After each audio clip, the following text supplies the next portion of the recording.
Hola a todos, esta noche estamos en Greenwich, caminando por los silenciosos pasillos del Palacio de Viteal mientras el viento susurra a través de las altas ventanas. Sientes cada crujido del suelo de madera reverberar bajo tus pies, casi como si el pasado mismo estuviera vivo, respirando junto a ti. Las antorchas parpadean, proyectando sombras danzantes sobre los tapices bordados, y te das cuenta de que, en algún lugar, esta noche, la historia cambiará para siempre y probablemente no sobrevivirás. Así que antes de instalarte, tómate un momento para darle me gusta al vídeo y suscribirte, pero solo si realmente te gusta lo que hago aquí. Comparte en los comentarios dónde estás ahora y cuál es tu hora local. Ahora, atenúe las luces, encienda un ventilador para obtener ese suave zumbido de fondo y comencemos juntos el viaje de esta noche. Caminas por el pasillo principal, sintiendo el suelo frío bajo tus pies descalzos, un frío que no proviene solo del mármol, sino que parece venir de adentro. Isabel, su reina virgen, camina delante de él con pasos vacilantes, el ligero velo de un chal de encaje cayendo sobre sus hombros. De repente, se detiene, se lleva la mano al pecho y deja escapar un suspiro tan profundo que resuena como un trueno contenido. Un repentino escalofrío recorre tu cuerpo, y tú, que estás cerca, captas la mirada de preocupación que brilla en sus ojos color ámbar. Una fiebre silenciosa comienza a apoderarse de ella, aunque nadie comprende aún su alcance. Los guardias se alejan discretamente, intercambiando miradas preocupadas, pero mantienen sus lanzas en alto, espectros listos para cualquier amenaza. La escena parece sacada de un sueño, las antorchas parpadean en soportes de hierro forjado, los retratos de antepasados Tudor observan con expresiones estoicas y casi esperas que alguno de ellos parpadee. Se nota, todavía entre la náusea y la admiración, que las paredes parecen susurrar recuerdos de conspiraciones. Después de todo, el reinado de Isabel, con sus 44 años de gloria, trajo la paz interior y la derrota de la Armada Española en 1588, una hazaña que resonó en todo el mundo conocido como una hazaña naval sin precedentes. Mientras tanto, en el aire se percibe un olor metálico, un toque de hierbas medicinales trituradas por dendaduras postizas reales, una mezcla de lavanda, mirra y algo parecido al polvo de plomo. Se sabe que Tudor no tenía mucho miedo de experimentar. Curiosamente, aplicó ungüentos de mercurio para preservar la juventud y aclarar la piel, una costumbre que hoy parecería bastante absurda y posiblemente un poco suicida. Los historiadores aún debaten si estos tratamientos cosméticos agravaron su declive final, contribuyendo a la intoxicación crónica o simplemente a las arrugas finas. Se accede a la cámara real, donde Isabel está sentada en un trono cubierto de terciopelo rojo, con las manos apoyadas en los brazos de madera oscura. La luz parpadeante ilumina los contornos de su rostro, ya marcados por el tiempo. Ella murmura algo incomprensible, tal vez un dicho en latín o el nombre de algún protegido olvidado. La tos apagada que la acompaña parece venir desde muy adentro, un sonido que corta el silencio como una cuchilla. Te giras hacia la siguiente pared, hay una mesa cargada de botellas de vidrio, algunas llenas de líquidos amarillentos, otras de polvos blancos. Cada botella es una promesa de curación. O una maldición.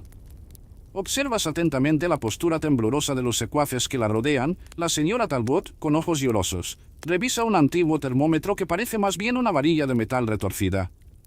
El doctor Turnbull aprieta una cuchara de madera para extraer un jarabe espeso, mientras otra criada sostiene un pergamino con instrucciones médicas escritas en griego. Estos métodos rudimentarios son fascinantes por lo lejos que hemos llegado desde Hipócrates, pero son ineficaces cuando nos enfrentamos a síntomas que nadie entiende realmente. Extraña curiosidad, se decía que, en momentos de delirio, Isabel se consideraba una pastora perdida en los pastos de Escocia, una imagen tranquila que contrastaba con la ferocidad con la que comandaba ejércitos y navegantes. Das un paso adelante y sientes que el aire frío se intensifica como el aliento de un fantasma. Frío y fiebre, fiebre y frío, una danza cruel que avanza sin piedad. Elizabeth cierra los ojos y se oye el murmullo de un cántico lejano, que quizá viene de capillas subterráneas donde los monjes rezan por su arma. Un ligero temblor recorre tu cuerpo, y tú, que has estudiado tratados de medicina para este momento, sabes que la combinación de humedad, corrientes de aire y análisis mal realizados de los humores corporales puede provocar una neumonía, pero hay quienes creen en la conspiración política. Los historiadores aún debaten si Elizabeth fue víctima de una infección natural, un envenenamiento lento por metales pesados o incluso una maldición lanzada por brujas que ella misma persiguió. La verdad permanece envuelta en la niebla. Sientes la tensión creciendo en el aire, como si el techo estuviera a punto de derrumbarse bajo el peso del secreto que guardamos. Esta será la última noche de un reinado que dio forma a la Inglaterra moderna. Y a medida que las llamas de las antorchas comienzan a parpadear, te das cuenta de que, en esta noche, el frío que consume a la reina también consume su propio sentido de seguridad histórica. La respiración de Elizabeth se hace más rápida, más corta, y tú contienes la tuya, como si de esa manera pudieras cambiar de lugar. Una leve tos, una leve sonrisa de dolor. Y luego, nada. El silencio vuelve, pesado como el plomo, y lo sabes, el trono nunca volverá a ser el mismo. El pasillo se extiende ante ti como un túnel de secretos, con pesados tapices que resuenan con susurros apagados a cada paso. Se oye el eco de voces lejanas, sirvientes apresurados, rostros pálidos por la lámpara parpadeante, dedos temblorosos tocando los puños de las cortinas. Todo gira en torno a una palabra: fiebre. Corre por los labios, salen bocanadas casi inaudibles, pero bastan 2 paños húmedos en la frente de un sirviente para encender una conflagración de teorías. Vi a la reina desmayarse, dice una voz temblorosa. Hablaba de nieve roja, susurra otro. Se nota que en cada susurro hay un eco de pánico. Los pasillos de Vitel han sido el hogar de conspiradores de todo tipo, pero nunca ha sido tan difícil separar los hechos de la fantasía. Los historiadores afirman que el palacio albergaba alrededor de 800 sirvientes en su corte final, cada uno de ellos responsable de un fragmento de la rutina real. Ahora, estos mismos pasillos son escenario de rumores de delirios. Algunos juran haber visto a Elizabeth hablando con estatuas de mármol, otros dicen que lloraba letras imaginarias. Tú, que sigues la marcha silenciosa, casi tropiezas con un borracho cuyas rodillas palpitan de miedo. Recuerda, tropezar con un carruaje parado es la manera Tudor de volver en sí. Entre los tapices se aprecian las pequeñas marcas de hollín dejadas por las antorchas, como cicatrices de batallas pasadas. En medio de todo esto, un sirviente susurra sobre un cerebro de zorro seco que un curandero llevaba para alejar la mala suerte y los huesos huecos. Curiosamente, se creía que los zorros tenían poderes de agilidad espiritual, un remedio tan inusual como frotarse excrementos de cocodrilo en la cara para aclararse la piel. ¿Recuerdan ese protector de piel de excrementos de cocodrilo? Bueno, un Tudor que se precie no teme mezclar lo exótico con lo poco ético. Te acercas a un grupo apoyado en una columna. Una de ellas, acalorada, comenta que Elizabeth se negaba a beber agua corriente, solo bebía agua de cisne purificada a la luz de las velas, supuestamente para alejar las enfermedades. Y he aquí algo que no se ve todos los días: se creía que la eclosión de huevos de cisne en pociones sólidas puras expulsaba veneno, una práctica tan absurda como usar maquillaje con plomo para conquistar al príncipe azul. Se produce un silencio abrupto cuando recuerdas que la blancura pálida de la reina puede haber provenido de productos tóxicos mucho antes de que se inventara la tendencia del contorno blanco para Instagram. Cada rumor parece cobrar vida propia. Un mensajero tropieza y dispersa los sombreros de copa, gritando que ha oído el sonido de pasos fantasmales en el pasillo. Otra criada afirma haber visto gotas de sangre brillando en la barandilla pulida, aunque la reina no tenía ninguna herida. Si alguna vez has visto documentales sobre fenómenos paranormales, casi esperas que un retrato se conmueva y te llame por tu nombre, pero aquí la dimensión es Tudor, no Howard. Entre los muchos susurros, un nombre se repite: el doctor. Francis Herring, el médico que mezclaba hierbas según el canon hipocrático, intentando equilibrar los humores del cuerpo. Te susurras a ti mismo que, en 1586, Herring ya había publicado un tratado sobre los piojos humanos, describiendo en detalle los ciclos de vida del parásito, un trabajo pionero para la época, todavía citado en los estudios modernos de ectoparasitología. Pero ahora está convencido de que la reina sufre un delirio febril y aplica sus remedios como si cada gota de jarabe conspirara contra la cordura de la paciente. Mientras tanto, se siente el viento frío filtrarse a través de las grietas de las ventanas y el sonido lejano de un laúd resuena en la sala, alguien tocando canciones de John Donne para calmar los ánimos, o tal vez para disfrazar los gruñidos involuntarios de alguien que se siente enfermo. La melodía es triste, casi un lamento, y uno se imagina a Elizabeth escuchando las notas, recordando la derrota de la Armada Española en 1588. Cuando la armada inglesa superada en número derrotó a la superpotencia naval del momento. Aquel triunfo, conseguido con tacto y nervios de acero, contrasta brutalmente con la fragilidad que ahora muestra. Hay quienes juran que la fiebre es el resultado de un asesinato por encargo, veneno lento de arsénico, metal pesado procedente de cosméticos o incluso una maldición traída por una bruja encarcelada durante años. Curiosa curiosidad, existen informes sobre una botella de polvo de unicornio. Se creía que los cuernos de unicornio podían neutralizar venenos más fuertes que cualquier antídoto, guardada bajo llave en la torre de Hampton Court. No te acerques demasiado. Podría ser que el polvo sea realmente solo polvo. El tono de voz en esta historia varía de hilarante a perturbador y te encuentras compartiendo una risa nerviosa con un guardia con una armadura polvorienta. Los historiadores aún debaten si la reina fue víctima de una infección de neumonía agravada por corrientes de aire frío, si fue envenenada por metales acumulados en cosméticos o si algo más siniestro estaba en juego. ¿Crees que, en caso de duda, es mejor llevar el sombrero bien puesto y guardar un pañuelo por si tienes que fingir que lloras? Después de todo, fingir emoción era esencial en la corte, y si hay algo que los Tudor dominaban, era el arte de la diplomacia teatral.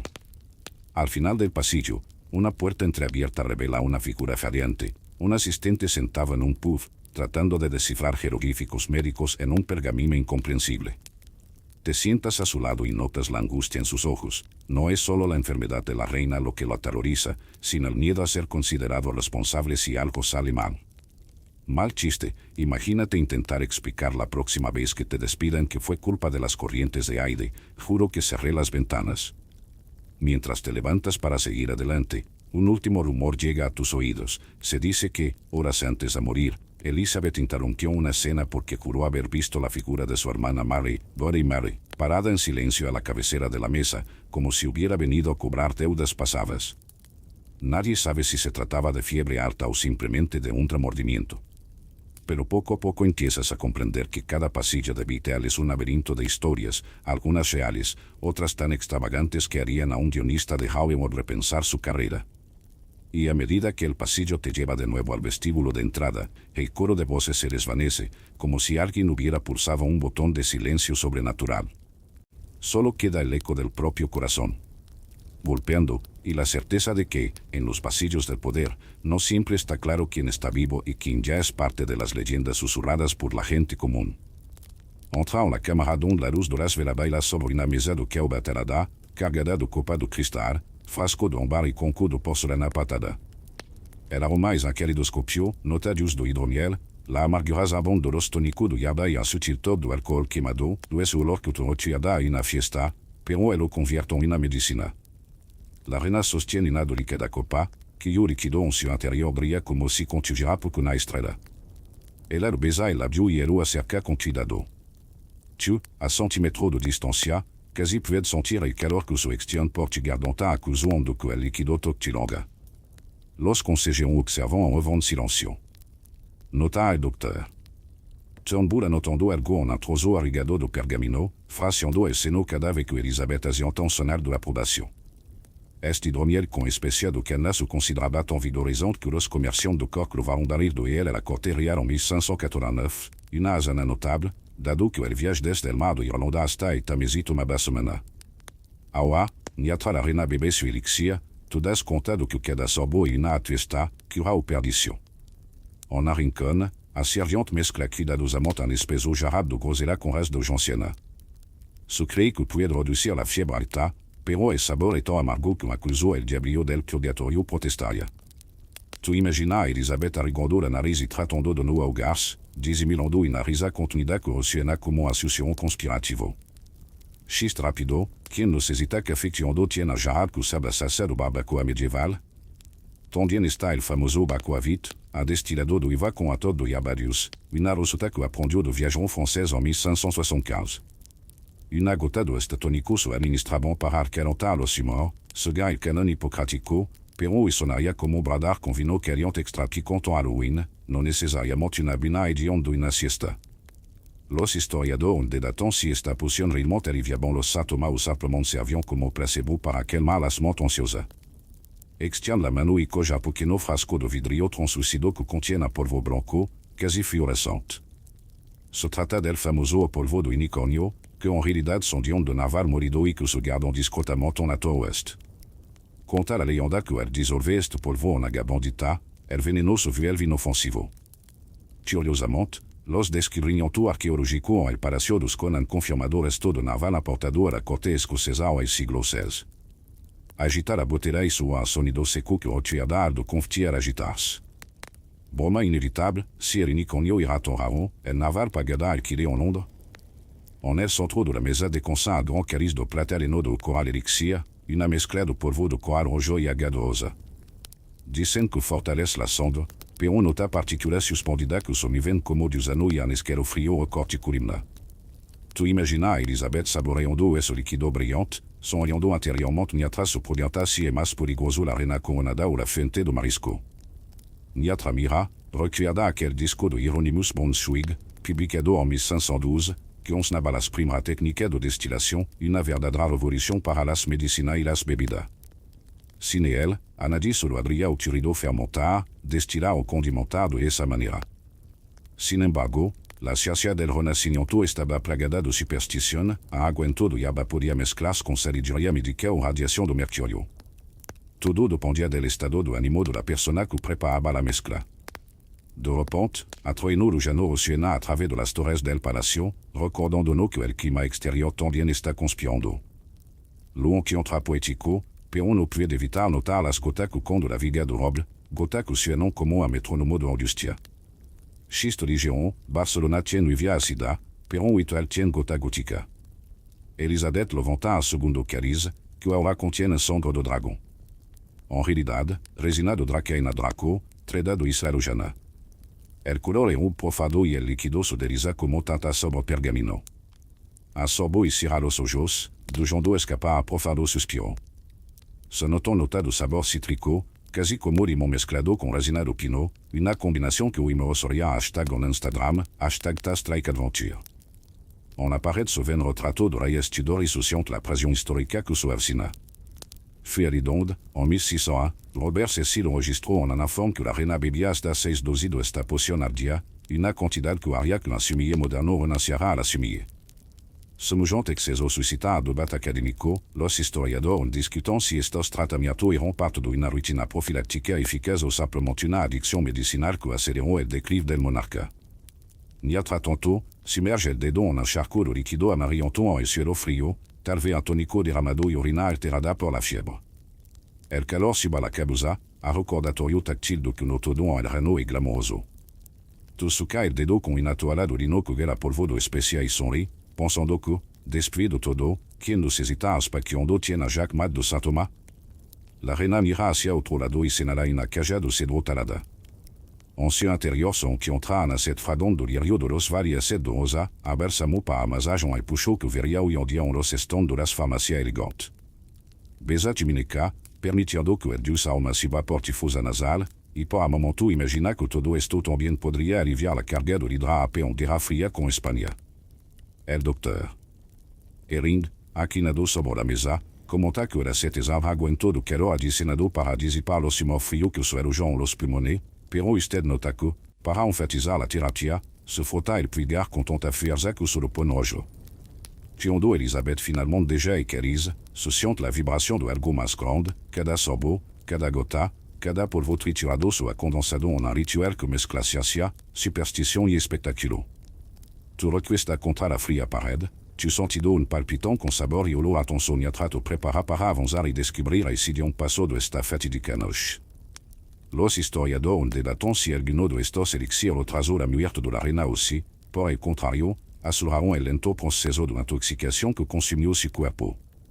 Pero ya sabe, cada vaso vacío trae consigo una nueva propiedad, y tal vez la respuesta siempre permanecerá envuelta en niebla, como un avión misterio a ese meón de dormir.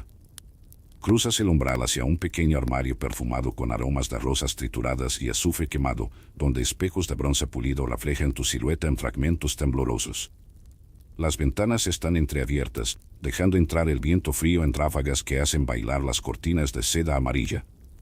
Allí, sobre una mesa baja, descansan frascos de metal esmaltado que contienen ungüentos y polvos, algunos etiquetados en letras cursivas, Unguentum mercurii, cerusa alba y arsénica mixta. El olor a metal frío te provoca un escalofrío en la nuca, como si el propio espejo te advirtiera de los riesgos que se esconden tras una belleza tan calculada. Tocas con cuidado el frasco de Unguentum mercurii, recordando el bálsamo de mercurio mencionado antes, que se aplicaba diariamente en el rostro de Isabel para mantener el pálido resplandor de la corte.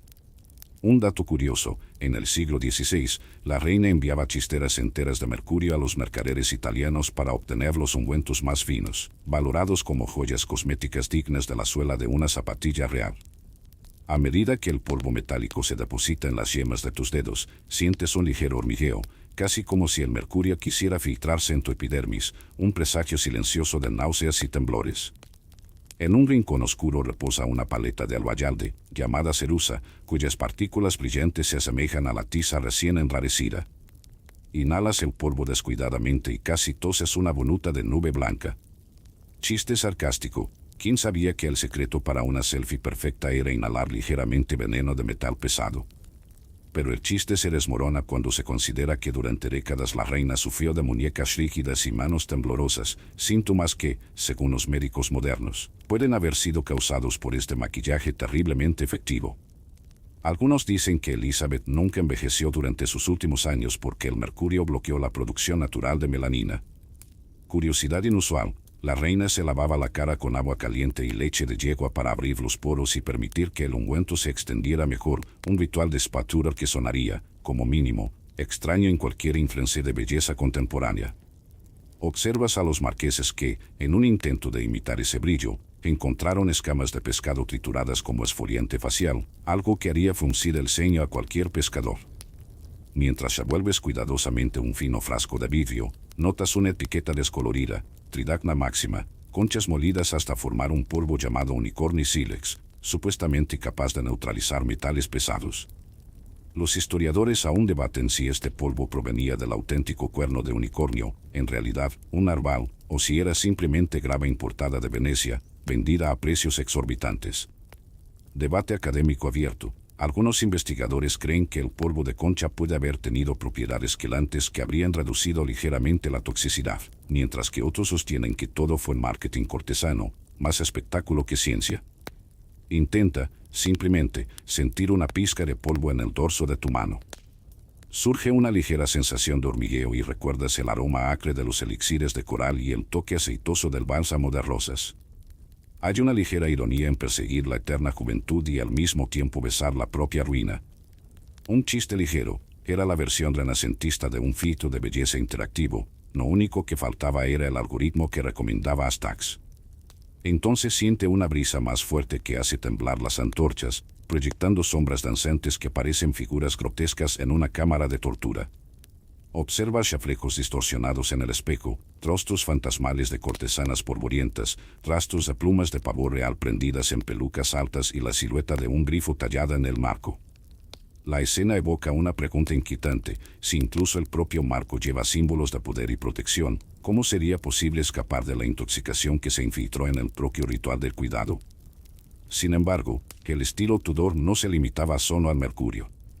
En otro armario encuentras un bálsamo llamado Lipum Magis, una mezcla de miel y arsénico en polvo, una receta que promete un equilibrio entre dulzura y maldad. Sientes la dulzura corriendo por tus dedos, piensas en la ironía de las sonrisas envenenadas y en la delicadeza de los labios reales. Históricamente se ha demostrado que el arsénico en pequeñas dosis produce una sensación de vigor y euforia leve antes de causar debilidad muscular e insomnio crónico. Aquí surge otro debate. Los académicos discuten si el uso consciente de arsénico era un potenciador del rendimiento, una especie de manicura energizante al estilo Tudor o simplemente otra trampa fatal. Miras tus propios reflejos de luz parpadeante y piensas en el contraste entre la belleza superficial y la ruina interior. El polvo blanco hace referencia a la máscara de la cultura cortesana, siempre impecable, siempre mortal. Chiste rápido, almohadilla objetivos de maquillaje extremos, literalmente hasta la última gota. Y te das cuenta de que debajo de esa capa de seducción se escondía un veneno vil, tan sutil que solo se revelaba en temblores matinales y dolores de cabeza punzantes. Mientras tus manos recorren los frascos, un sonido suave como de alas llama a tu puerta, una criada entra, susurra algo incomprensible y deja un pequeño astrolabio pulido sobre la mesa. En el disco metálico están grabadas siglas alquímicas que sugieren un tratamiento secreto mediante hierbas y metales exóticos. Inclinas la cabeza y escuchas el eco lejano de los debates académicos. Los historiadores todavía discuten si estas fórmulas fueron un desarrollo científico temprano o simplemente un dispositivo de protocolo real. Uno se pregunta si siquiera habría una diferencia, cuando el resultado final siempre fue una danza entre la vida y la muerte. Por último, pasas la mano por el cuello de tu capa, sintiendo los hilos de terciopelo presionando contra tu kill. La cámara parece girar levemente mientras las antorchas se apagan al unísono, dejando que el espejo refleje únicamente tu pálida forma. Sabes que si continúas con este ritual durante unos días más, comenzarás a ver manchas oscuras y perderás el brillo en tus ojos, síntomas sutiles de intoxicación crónica. Pero por ahora, permanece allí, entre sombras de mercurio y cosméticos mortales, contemplando el brillo engañoso de cada frasco. Los historiadores aún debaten si la reina sucumbió rápidamente a una infección aguda o fue erosionada lentamente por años de tratamientos cosméticos tóxicos, y al salir de la cámara, uno lleva consigo el sabor metálico de ese antiguo misterio, como único frío que se niega a desvanecerse. Entras en el gran salón bañado por la luz parpadeante de más de 100 velas, cada llama proyecta un mosaico de sombras sobre las mesas de roble adornadas con adornos de plata. El aroma es tan denso que casi se puede percibir el cálido aroma de pimienta, canela y vino añejo, una invitación irresistible para cualquiera que quiera olvidar la fiebre que corroe la corte. Frente a usted, una larga mesa exhibe una profusión de platos humeantes, cerdo asado entero con la piel crujiente, faisanes rellenos de perdices más pequeñas, muslos de venado guisados en vino dulce, tartas rellenas de frutas confitadas y delicados hojaldres. Sientes el calor de las brasas reflejándose en tu rostro, como si el propio festín se negara a dejarte frío. La risa se mezcla con el tintineo de las copas doradas. Tomas un sorbo de este hidromiel espumoso y notas el intenso sabor a lúpulo que aún te hace cosquillas en la lengua, recordándote que esta bebida era considerada tan valiosa que en algunos monasterios se conservaba para celebrar las victorias en la batalla. Mientras masticas un trozo de venado condimentado con nuez moscada, notas que la señora Talbot se inclina para susurrarle al oído a un cortesano acerca de las algas secas utilizadas como diurético, un truco tan exótico como pasar por los mercados de especias de Venecia, que habían abastecido a Inglaterra desde mediados del siglo XVI. Se nota que los invitados terminan usando sus manos para deshuesar los pollos dorados y liberar los jugosos trocitos del relleno que resuman. Hay quienes insisten en utilizar cuchillos, pero la costumbre de comer con los dedos estaba tan arraigada que en las mesas se traían cuencos de agua de rosas para lavarse las manos entre bocado y bocado. Chiste interno: si hoy nos parece extraño comer con las manos, imaginemos intentar explicarle el concepto de servilleta a un noble Tudor hambriento. Entonces, señor, ¿se frota el dedo con el pañuelo antes de coger más terrina? En el centro del banquete se encuentra la máxima oda al exceso, un cisne disecado, cuidadosamente adornado con una tiara dorada y flores comestibles. Cuenta la leyenda que si pudieras comer un trozo de pechuga sin que se te cayera una pluma, tendrías salud y fertilidad todo el año.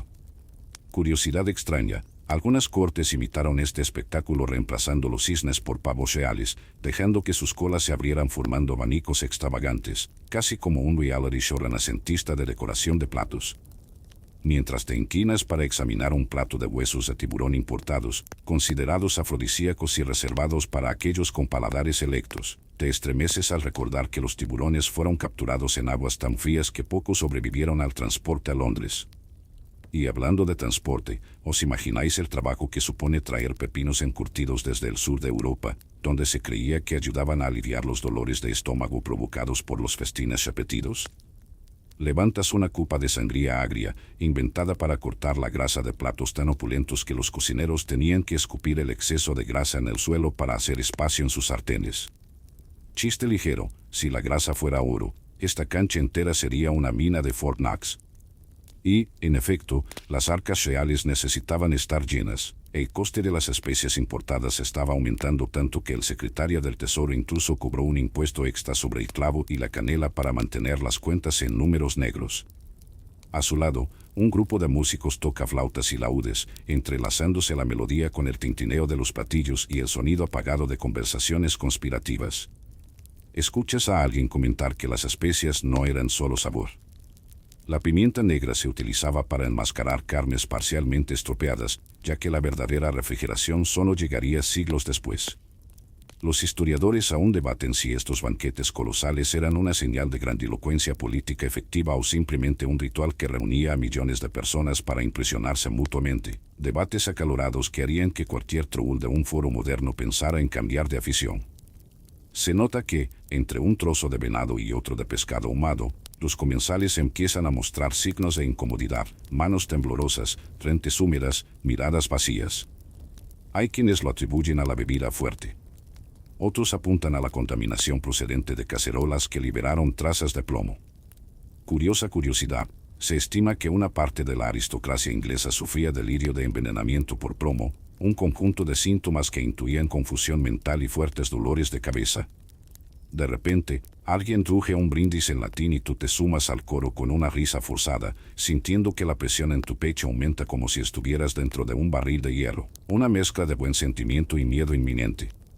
Chiste rápido. ¿Quién habría pensado que el quint conllevaría un pequeño riesgo de envenenamiento?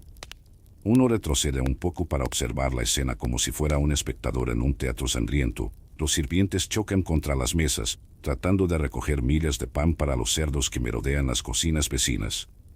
Algunos cortesanos se desmayan discretamente, levantando sus velos para no manchar sus túnicas bordadas. En un rincón menos iluminado, un botón se inclina y vomita discretamente, una actuación involuntaria que resuena en los escalones de mármol. Mientras tanto, se siente el eco de la respiración de la reina a 2 salas de distancia, cada tos acompañada de miradas aprensivas. Recordáis que en 1533 Enrique VIII prohibió los banquetes que duraran más de 3 horas, pero Isabel, vanidosa incluso en los excesos, ignoró cualquier límite cronológico. Y es ese mismo exceso el que, tal vez, aceleró su decadencia final, sobrecargando un cuerpo ya debilitado por la edad y los duros tratamientos. Los historiadores aún debaten si ese banquete fue el desencadenante de una neumonía crónica o simplemente un episodio de intoxicación alimentaria aguda, pero la verdad, como siempre, permanece envuelta en vapor y especias. Te alejas del pasillo y cada paso resuena como el redoble de un tambor de guerra. Los músicos tocan un último acorde y las antorchas parecen suspirar antes de apagarse. Te sientas en un banco agrietado en el pasillo, frotándote las manos para protegerte del frío subyacente que el festín no logró disipar. El sabor de la grasa y el azúcar persiste en la boca, un recordatorio sensorial de que incluso el lujo más extravagante puede esconder trampas mortales. Y mientras observas a los cortesanos tambalearse de regreso a sus aposentos, cargados de provisiones para demostrar que comían como reyes, sientes el peso de todo. El banquete era un espectáculo de poder, pero también un ritual de autodestrucción. Puede que la fiesta haya terminado, pero los recuerdos y tal vez las toxinas resonarán durante mucho tiempo en los silenciosos pasillos del poder. Te deslizas por un pasillo lateral hacia la biblioteca privada de la reina, donde estantes de cuero contienen tratados sobre derecho, poesía y conspiraciones políticas. El aire es denso, con olor a madera añeja y a incienso, una neblina furtiva que parece susurrar secretos de traición. Una vela solitaria arde en un candelabro de hierro, reflejando danzas de luz a través de los lomos de los libros. Aquí es donde los susurros de envenenamiento cobran fuerza y color, pintando la escena con matices de intriga. Te acercas a una gruesa mesa de roble, donde reposa un manuscrito medio abierto, cafés que detallan venenos conocidos en la corte Tudor, arsénico, aconitina e incluso hiedra venenosa. Rama recogida en estanques secretos.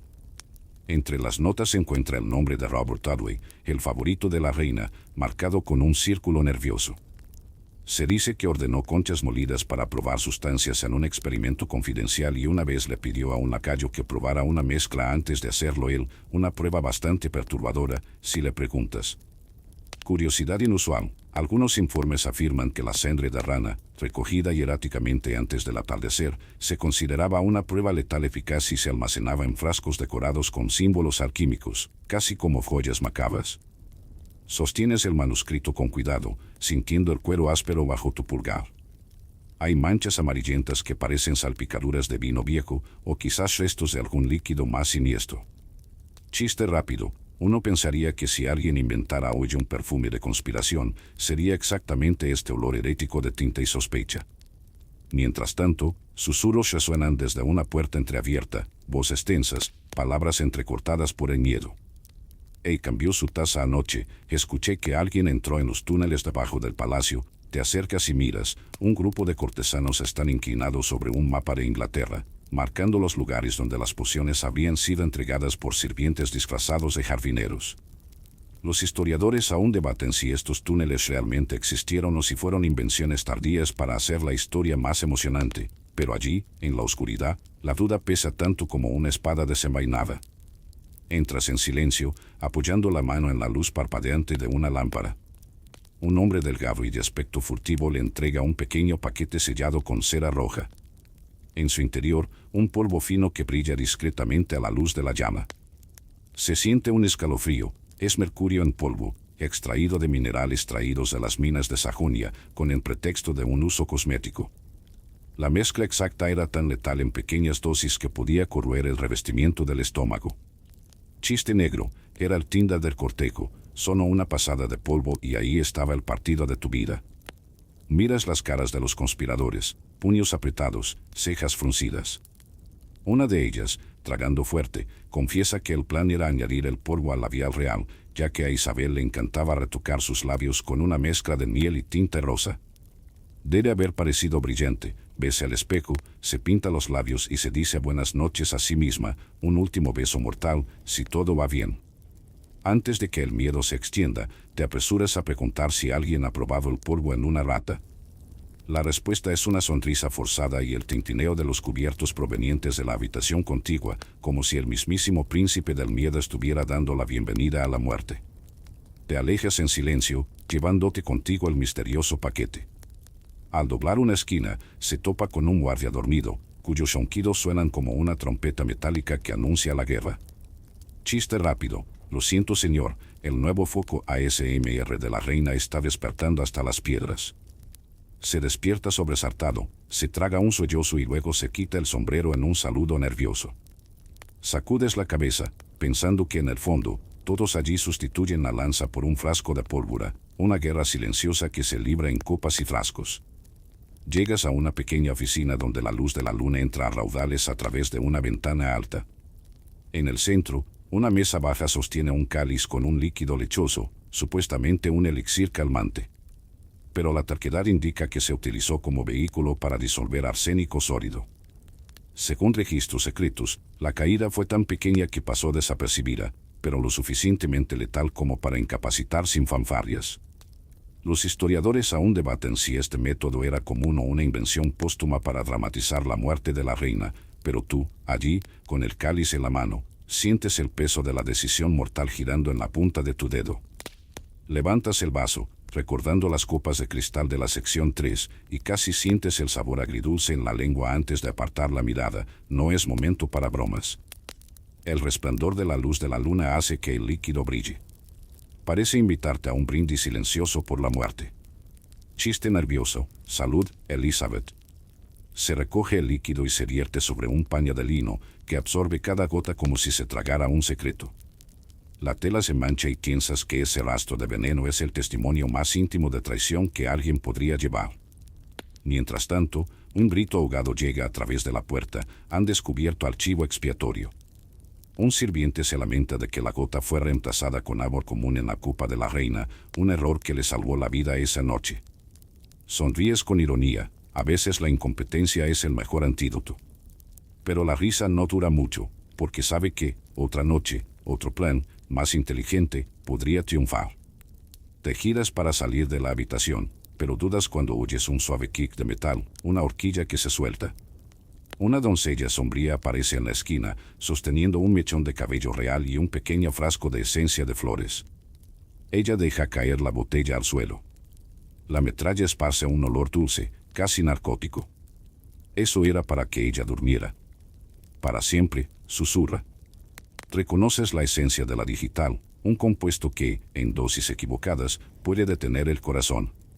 Curiosidad siniestra, se creía que la digital, en forma de té de dedalera, podía regular los latidos del corazón, pero controlarla era una cuestión de vida o muerte. Los historiadores aún debaten si se utilizó digital en las bodas reales o si es parte de mitos posteriores, pero allí, en el suelo salpicado de vidrio, la historia se vuelve tangible. Coges el alfiler y lo guardas en tu bolsillo, consciente de que podría servir como prueba o evidencia de nada. Después de todo, ¿Quién creería que un dedo lleno de intrigas esconde secretos de muerte? Broma final, si alguien abre tu bolsillo, pensará que coleccionas horribles piezas de cosplay. Pero lo más importante es que te llevas la escalofriante sensación de saber que, en la corte Tudor, el peligro viaja en copas doradas y delicados frascos. Al llegar a la antecámara, encuentra reflejos con los ojos muy abiertos, sirvientes intercambiando miradas de miedo y fascinación. Dejas el paquete de mercurio y el alfiler encima de un pedestal de mármol, como si estuvieras entregando una nota anónima en un buzón fantasma. El peso de la sospecha flota en el aire y te das cuenta de que el asedio está preparado. El siguiente movimiento será decisivo, porque, entre tantas voces, es difícil discernir quién guía el veneno y quién sigue su propio camino. Y mientras te alejas, un suspiro colectivo parece recorrer todo el palacio, un lamento silencioso que mezcla alivio y curiosidad. Sabes que, al día siguiente, la intriga correrá por los pasillos, combinada con el miedo a que el veneno no deje atrás las cosas olvidadas. Historiadores todavía se discute si Isabel sucumbió finalmente a un golpe político o si fue víctima de una conspiración tan impregnada de pólvora y perfume que nadie podrá jamás demostrarlo. Pero una cosa es segura, las sombras de este envenenamiento político seguirán presentes como un espejo roto, reflejando trozos de verdad y mil fragmentos de misterio. Entras en el silencioso gabinete donde reposan los códices médicos oficiales, encuadernados en cuero reseco y etiquetados con fechas que van de 1558 a 1603. El aire huele a pergamino antiguo y bolas de naftalina olvidadas en baúles reales, una combinación peculiar que te hace hormiguear la nariz, casi como si el tiempo mismo estuviera tratando de sacudirse el polvo histórico. Los lomos crujen al abrirlos, revelando informes escritos con pluma de ganso, cada uno con una escritura vacilante pero solemne. Allí, en los registros del doctor Theodore de Mayerne, un médico franco-suizo que asistió a la corte en 1599, encontramos la primera mención de debilidades periódicas, un eufemismo sutil que apunta a episodios inexplicables de fatiga y fiebre que ocurren de manera intermitente durante décadas. Pasas el dedo por las líneas onduladas y notas patrones, episodios de escalofríos documentados cada otoño, parches de piel registrados como estado de ánimo irritable, dolores de huesos escritos con palabras que hoy sonarían dramáticas en las publicaciones de Instagram en cuarentena, ardor profundo, cortes muy afilados. Chiste rápido, imagina etiquetar historias con almohadilla de pardor antes de ir a dormir. Pero a medida que se avanza, se observa que estos síntomas coinciden con acontecimientos de estrés político, la rebelión del conde de Essex en 1601, la firma del acta de sucesión e incluso las negociaciones con Escocia, lo que sugiere que el cuerpo y la mente de Isabel estaban reaccionando al peso del trono. Al recorrer una página amarillenta, su mirada se posa en un párrafo sobre sutiles temblores en las manos reales, señalado por Sir John Harrington en 1596. Recuerda aquella escena en el gabinete de cosméticos, donde el mercurio había cubierto la piel como una máscara mortuoria. Ahora entiende que los temblores no eran solo por el envenenamiento, sino posiblemente por una condición nerviosa crónica. Curiosidad extraña, algunos sostienen que Isabel padecía porfiria, la misma enfermedad asociada a personajes como Jorge III, una hipótesis marginal que indica que los ataques de dolor abdominal y sensibilidad a la luz eran signos claros. Los historiadores aún debaten si la porfiria explica completamente el cuadro o simplemente añade un toque dramático a la narrativa real. El siguiente libro es un registro de visitas diarias, 29 de enero de 1603, fiebre persistente, fiebre moderada, delirio ocasional. El paciente rechaza las sopas ligeras y pide vino tinto. Respiras profundamente, vino tinto otra vez. Tú, que hoy necesitas calcular macros y evitar el alcohol por tu dieta, te sorprendes de la disciplina de Elizabeth al elegir lo que su cuerpo quería, aunque fuera una invitación a las palpitaciones tardías. Broma interna, ¿quién necesita un asesor nutricional cuando tienes el diario de antojos de la reina? Las páginas tienen manchas de té y gotas de líquido rojo, tal vez restos de hidromiel derramado. Pase la página y encontrará instrucciones para un baño de vapor de hierbas donde se recomienda usar laurel y salvia para calmar los estados de ánimo calurosos, seguido de compresas frías de mostaza y pimienta, un contraste que haría poner los ojos en blanco a cualquier entusiasta del bienestar moderno. Presionas tu mano contra tu pecho, imaginando el calor recorriendo tu piel mientras el frío mármol de Hampton Court tiembla bajo tus pies. Entre las notas aparece una curiosa recomendación: administrar gotas de agua de rosas, pero no superar las 6 gotas por dosis, para no provocar retención de líquidos. Sonríes al recordar el ungüento rosado y darte cuenta de que, incluso cubierta de lujo, Elizabeth vivía bajo estrictas reglas de dosis estética. Debate académico abierto. Los historiadores aún debaten si estas prácticas profilácticas eran prácticas médicas prudentes o simplemente rituales cortesanos destinados a mantener una apariencia de vigor. Encontrará referencias a exámenes físicos meticulosos. Sir Henry Arkens examinó la lengua real en busca de placas sospechosas. Sir Crispin Degwes registró los pulsos medidos con el metrónomo rudimentario de su época. Y el doctor Mallarmé utilizó un reloj de arena para calcular la duración de cada fiebre. Broma ligera, lo único que faltaba era un contador de pasos para completar el botiquín de salud Tudor. Estas prácticas pioneras son un recordatorio de lo lejos que ha llegado la medicina, pero también de lo limitados que eran los recursos sin microscopios y análisis de sangre. En medio de todo esto, descubres un enigma: informes de episodios respiratorios graves, descritos como dificultad pulmonar en días húmedos, un posible signo de neumonía recurrente que era peor en los inviernos húmedos de Londres. El patrón coincide con lo que sentiste en tu primera noche en Beatown, cuando el frío cortante parecía resucitar fantasmas. Dato curioso: la humedad en marzo de 1603 alcanzó niveles tan altos que los cronistas mencionaron lluvia de melancolía helada, casi un pronóstico meteorológico de temática oscura para turistas asustados. Llegamos al final del tomo, donde hay un resumen de las convalecencias. Cada ataque de fiebre era seguido por semanas de debilidad que obligaban a la reina a usar una túnica de terciopelo forrada de piel. Ahora imagine las vibraciones lofi de las chicas pratichura, con túnicas y zapatillas de piel de solo, escuchando laudes de fondo mientras intentaban no quedarse dormidas en público.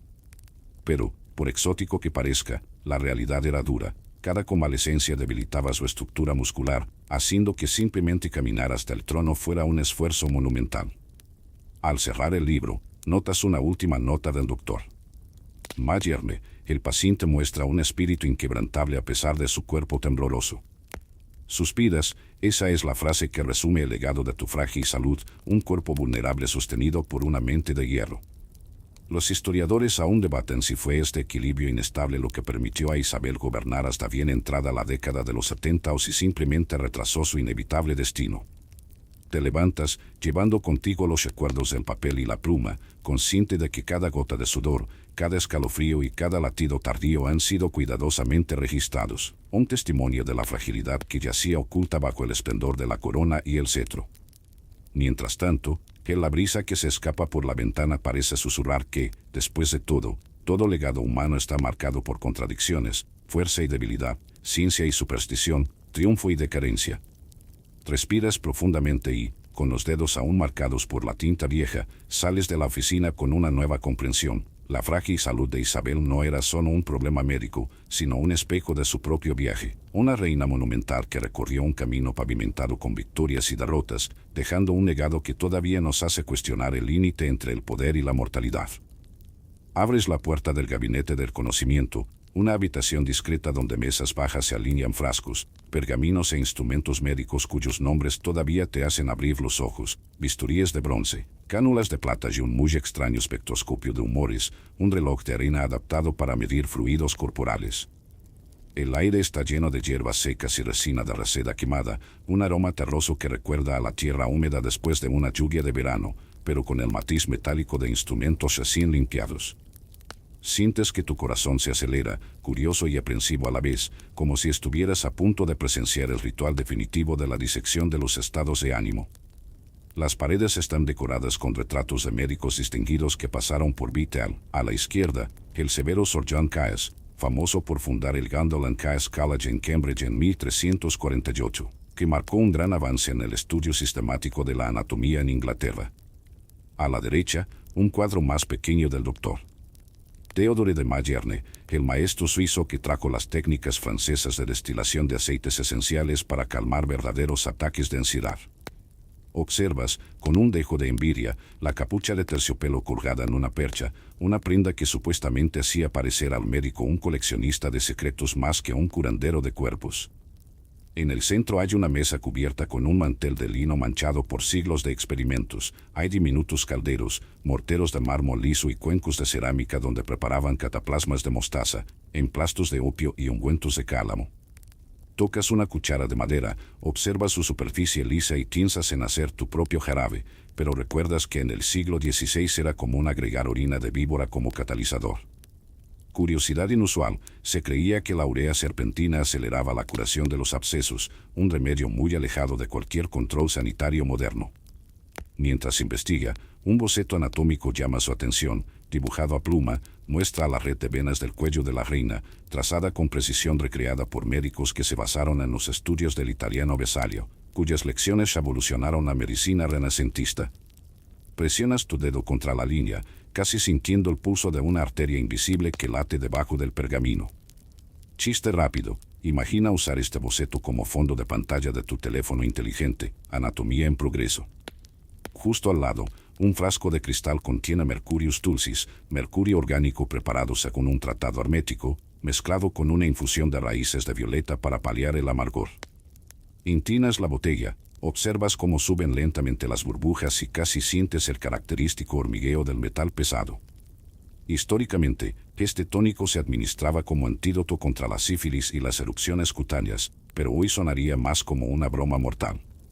Los historiadores aún debaten si tales elixires realmente combatían las enfermedades venéreas o si alimentaban a los cortesanos con un placebo, una cuestión que sería tema de largas conferencias en las escuelas de medicina.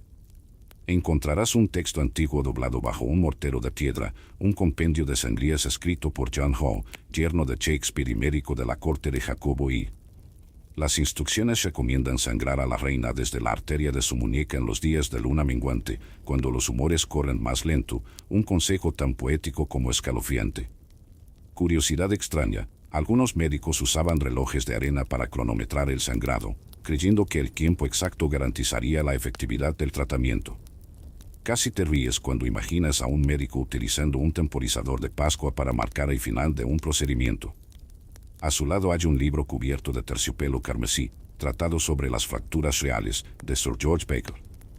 No abres y lees instrucciones para inmovilizar huesos con férulas de madera de tejo y vendas empapadas en vinagre de vino, que hoy probablemente producirían en tus brazos una sensación de ardor equivalente a un tatuaje mal hecho. Broma ligera, almohadilla Tudor dictato.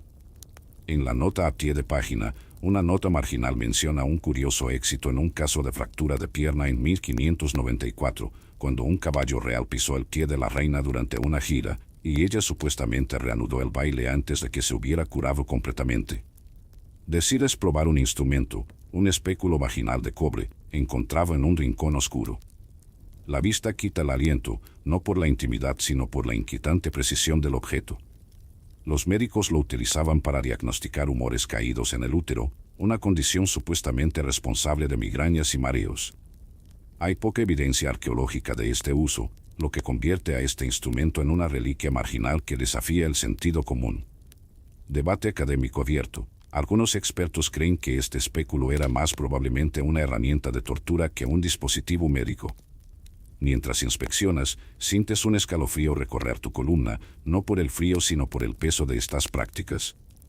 Las velas parpadean, proyectando sombras que danzan como espectros de pacientes del pasado. Una corriente de aire hace vibrar el pergamino, recordándote que la ciencia que allí ves es tan inestable como las corrientes de aire que rodean Vitel. De repente se acerca un sonido apagado de pasos. Recoges el boceto anatómico y guardas el instrumento de cobre, ajustando la capucha de terciopelo como si fuera la capa de un hechicero. Una criada abre la puerta y susurra que el doctor Turnbull está esperando cerca, listo para discutir un tratamiento experimental de calor interno controlado utilizando brasas brillantes debajo de la cama real. Soltaste una risa entrecortada. Imagina si hubiera un tema de tendencia almohadilla Spa Tudor para eso. Mientras caminas por el pasillo hacia Turnbull, te das cuenta de que cada instrumento, cada nota y cada gota de líquido contiene la tentadora mezcla de ciencia embrionaria y superstición implacable. Y piensa que, sin duda, fueron estos secretos médicos los que sostuvieron el reinado de Isabel hasta sus momentos finales, un legado de coraje y prácticas que, por peligrosas que parezcan, todavía hacen que los historiadores debatan si fueron actos de compasión o espectáculos de poder. Sales de la oficina, tus pasos resuenan como un ritmo constante, llevando contigo el peso de años de prueba, error y triunfo que definieron a los médicos Tudor. Y cuando dejas que la puerta se cierre tras de ti, se hace evidente que en la danza entre la cura y el veneno, la línea era tan fina como el hilo de seda que envolvía los preciosos frascos en los estantes de aquella habitación sagrada. Te conducen por un pasillo estrecho hasta la Torre del Lobo, donde el olor a resina quemada se encuentra con un rastro de moho antiguo. Las paredes de piedra, decoradas con símbolos cifrados, parecen latir bajo el tacto de tus dedos mientras avanzas en silencio. Cada paso resuena como un susurro de brujas olvidadas. En el interior, un fuego lento baila en un brasero de hierro, emitiendo llamas anaranjadas que proyectan formas retorcidas sobre las frías losas. Tu piel hormiguea, como si el aire mismo llevara un hechizo esperando a ser roto. En un rincón hay un caldero de cobre fundido, todavía caliente, donde estallan burbujas de color esmeralda con un suave tintineo. En él, un brebaje de hierbas recogidas a medianoche, artemisa para aclarar visiones, beleño para inducir sueños proféticos y una pizca de azafrán para calentar el cuerpo contra el frío del alma, un ritual documentado en grimorios medievales que llegaron a Inglaterra a través de las manos de médicos temerarios en el siglo XIV. Presionas tu cara contra el caldero y sientes un aroma dulce y amargo mezclado, casi erótico, que te eriza los pelos de los brazos. Al acercarse, oye un susurro que proviene de un pergamino clavado en la pared. Quien beba esta brea verá el espíritu de María, reina de los condenados. Dato curioso, existen informes de que antes de la muerte de Isabel, se consultó a una vidente escocesa llamada Esa Baugara para que lanzara un hechizo protector sobre la monarca, pero los detalles salieron a la luz en forma misteriosa durante el reinado de Jacobo I. Inflas el pecho y sonríes, pensando que la brujería en la corte era tan común como un baño de vapor con mostaza.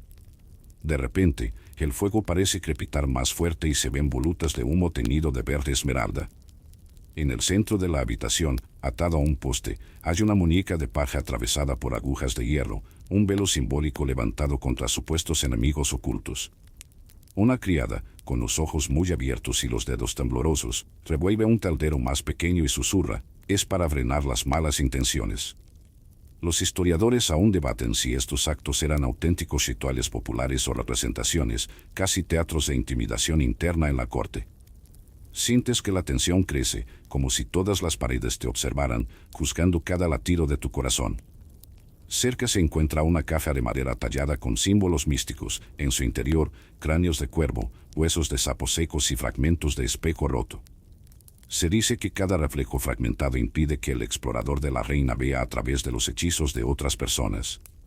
Chiste ligero, imagine intentar explicar este fallo de seguridad en la sesión de Zoom de hoy. Lo siento, señora Elizabeth, su video está en 16 fragmentos. Pero el ambiente es serio. Incluso el chiste parece tener peso. Te acercas a un círculo dibujado en el suelo con tiza, una especie de mandala marcado con tunas. En el centro, un puñado de polvo blanco, polvo de salamandra, extraído de los supuestos huesos del legendario animal y utilizado para alejar la envidia de los mortales. Una etiqueta frágil y descolorida dice: no mezclar con mercurio o el hechizo será contraproducente. Debate académico abierto. Los estudiosos aún debaten si este polvo realmente existió o era solo una metáfora de los ungüentos de cinabrio procesados. Extiendes tu dedo índice y dudas por un momento antes de tocar la línea, sintiendo la electricidad estática recorrer tu piel.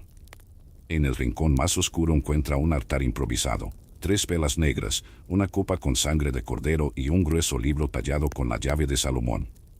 Recordáis los foros modernos sobre la magia del Renacimiento que estudian estos textos como literatura, pero allí, en el silencio asfixiante, todo parece real. La criada que lo acompaña susurra que, durante la muerte de María Estuardo, se habrían recitado poemas mágicos en latín para invocar tormentas sobre los enemigos políticos, un buen ejemplo de cómo la fe y el poder se mezclan en el siglo XXI. De repente, un viento helado sopla a través de la habitación y apaga las velas al unísono, dejándola inmersa en la oscuridad por un segundo que parece durar toda una vida.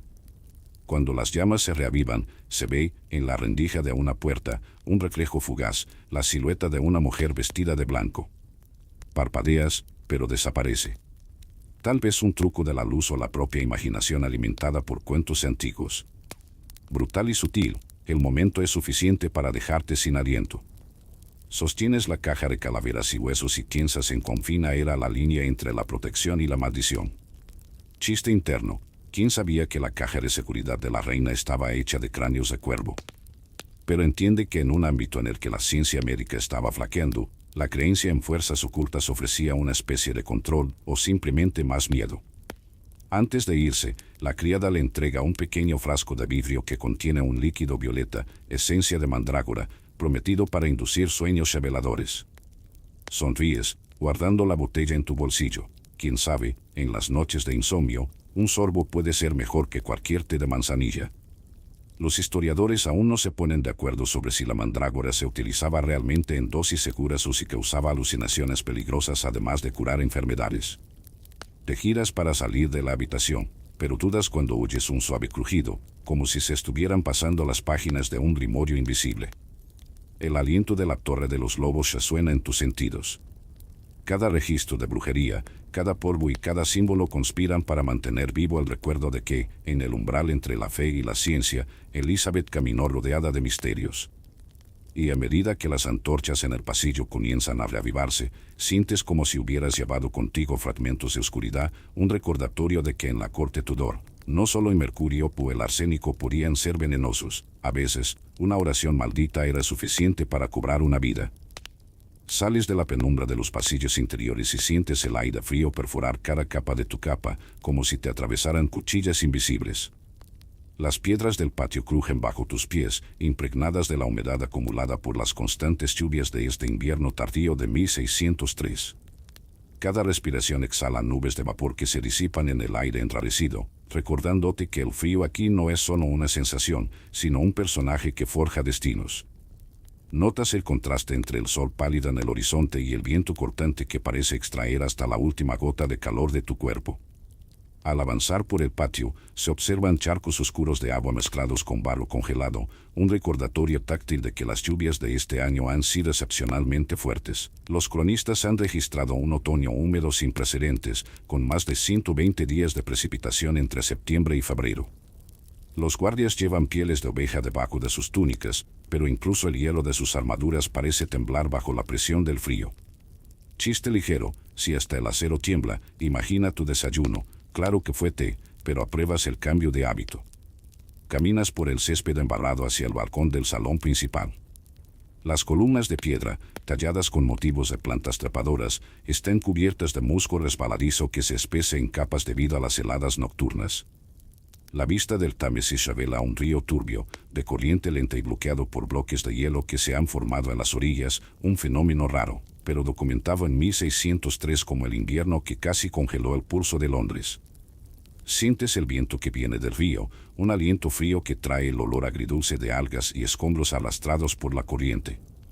Al entrar nuevamente al salón, el aire cálido y húmedo lo envuelve como una manta temporal de confort. Observas filas de bancos de madera adornados con plata, preparados para una audiencia real que tendrá lugar al anochecer. Pero hoy, el frío obligó a Isabel a permanecer en casa, y es entonces cuando se da cuenta del impacto silencioso del clima en el reinado. Cada asunto suspendido, cada ceremonia pospuesta, debilitaba la percepción de fuerza que la corte quería transmitir. Te acercas a una mesa cercana donde hay un pergamino con informes meteorológicos, una rareza para la época, pero que se conserva como nota protocolaria. En él, el astrónomo John Flamsteed describió los vientos del norte que soplan como un desagüe pluvial y recomendó tener linternas adicionales para evitar que se apaguen en los pasillos. Tocas con el dedo la tinta desgastada y sientes la reverencia por quienes intentaron comprender los caprichos del cielo sin termómetros precisos, solo observando las nubes y la dirección de las ráfagas. En un rincón del salón, una criada ajusta un brasero de carbón, el único punto de calor en toda la habitación. Te acercas, sientes el calor cargado de humo y te das cuenta de que las brasas emiten suficiente dióxido de carbono como para que el aire sea ligeramente sofocante. Debate académico abierto. Los historiadores aún debaten si las técnicas de calefacción Tudor, basadas en braseros portátiles y antorchas de piedras de azufre, contribuyeron a los brotes de intoxicación por carbón en interiores. Mientras miras, recuerdas las ventanas del botiquín de cosméticos entreabiertas para ventilar los medicamentos tóxicos. Ahora entiendes que el mismo aire que sacó el mercurio del dormitorio real entró sin piedad en el cuerpo de la reina, agravando las toses y los resfriados. Curiosidad inusual. Los registros indican que, durante los duros inviernos, los sirvientes traían baldes de nieve fresca para mezclarla con aceites aromáticos, creyendo que esto generaría un aliento cristalino que alejaría la tuberculosis, una práctica que hoy sonaría tan imprudente como recolectar muestras de aire contaminado. Respiras profundamente, hueles el olor húmedo de la piedra y el humo, y decides caminar por los pasillos adyacentes. En cada habitación se han colocado gruesos tapices para evitar las corrientes de aire, pero apenas contienen el frío cortante que parece jugar a la invasión.